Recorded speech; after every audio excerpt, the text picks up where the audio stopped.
It's a library. Okay, I'm just going to try this. See if I feel comfortable enough to be able to get away with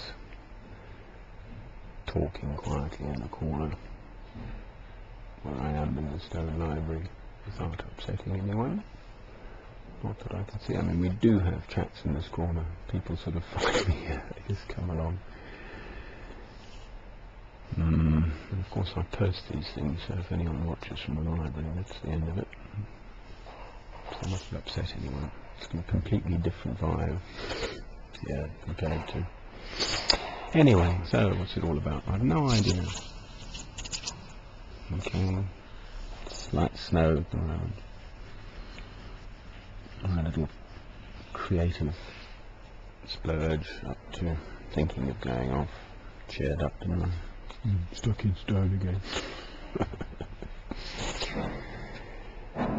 Move your penis! You know, you can't just sit. What does one do? I've been at this so long. Always. You know, I'm fine. How are you? To do something about this world. They're just about to interview old Blair.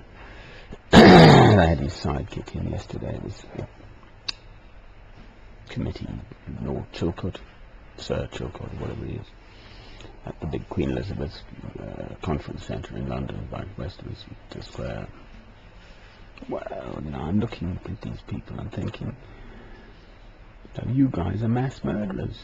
Genocide. On the radio this morning at 4 AM, with the snow just starting to fall. Very nice programme, actually. He's a good interviewer. Fergal Keane, is it? Or no, he's an Irish chap. It's not Fergal Keane, but anyway, it doesn't matter. And the guy was, her father was the commandant, the chief head of Auschwitz for a while.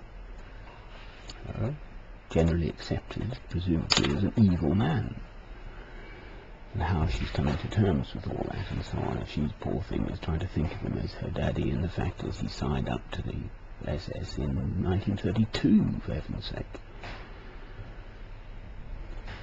Well, before Hitler even came to power, he couldn't see it was coming. So what do? You spent, you know, years of your life doing whatever they used to do. I don't know what the SS, I don't even know what it stands for. I know it has a, you know, they were an awful lot during the war, but, well, Britain, my lot, have slaughtered people in Iraq, right? The point the interviewer was making, which is valid, is that people go along with the stuff for whatever reason. Hitler apparently employed something like 7 million people during those years. Well, you know, and you've got your jobs, and if you whistleblow on someone else, it is not just a straightforward question. You lose everything. You go home to your wife and say, sorry, dear, with the young baby there sitting, you know, mouth open, ready for its supper, etc. It's cold, and there's no fuel for the fire, etc. Oh, dear, sorry. As a matter of conscience, I resign today. Brilliant. It's not straightforward. It is not. Yeah, well, the best I've been able to offer is I left this country, my England, in 2005, when Mr. Tony Blair got voted back into power. Sufficient citizens of Britain thought he was okay, and that the war in Iraq was okay, and Afghanistan, but it's the one in Iraq I focus on because it's so clear and obvious that we, the West, America and Britain, fought it to maintain control of the oil in the Middle East. With Saddam Hussein galloping about, we'd armed the bloke against Persia, Iran before, you know, we trained him up, etc., the West. So what have I done? Well, I'm sitting here basically in material comfort. I'm camping out, as, you know, in the English bush, but so what? I have fresh, clean running water. I don't have bombs exploding. I just have kids throwing bricks at me, but I don't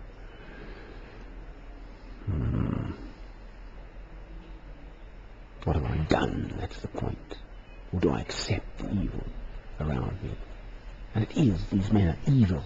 Mr. Tony Blair is an evil man. I want to be for love for you, my lord. I love you with all my heart, soul, mind and strength.